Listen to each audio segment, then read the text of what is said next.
राज्यात शिंदे, फडणवीस, अजित पवार यांच्या नेतृत्वातील महायुतीचे सरकार स्थापन होताच आता वर्ष 2024 ते 2029 पर्यंतच्या 15व्या महाराष्ट्र विधानसभेवर निवडून आलेल्या नवनिर्वाचित आमदारांना पद व गोपनीयतेची शपथ देण्याला घेऊन महाराष्ट्र विधानसभा डिसेंबर 2024 चे 3 दिवसीय विशेष अधिवेशन बोलाविण्यात आले आहे. विधानसभेचे हंगामी अध्यक्ष कालिदास कोळंबकर यांनी महाराष्ट्र विधानसभेच्या 288 जागांवर निवडून आलेल्या आमदारांना विधानसभा सदस्यत्वाची शपथ दिली, ज्यामध्ये 38 अमरावती विधानसभा मतदारसंघातून दुसऱ्यांदा निवडून आलेल्या महायुती राष्ट्रवादी काँग्रेस पार्टीच्या नवनिर्वाचित आमदार सुलभा खोडके यांनी आपल्या महाराष्ट्र विधानसभा सदस्यत्वाची शपथ घेऊन कार्यभाराला सुरुवात केली आहे. यावेळी सभागृहातील उपस्थित सर्व आमदारांनी त्यांचे स्वागत व अभिनंदन केले.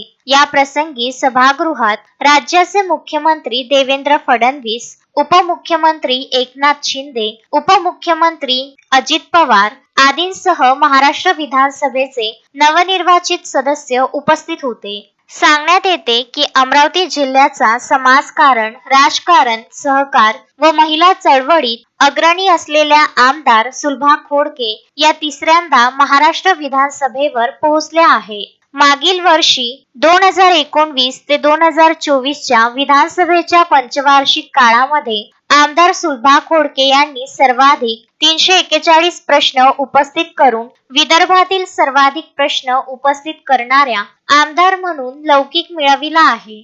आता महायुती सरकारच्या काळात राष्ट्रवादी काँग्रेस पार्टीच्या आमदार म्हणून त्यांनी नव्या कार्यकाळाला सुरुवात केली असल्याने अमरावती विधानसभा मतदारसंघामध्ये उत्साह व आनंद व्यक्त होत आहे. Vidarbha news bureau, Amravati.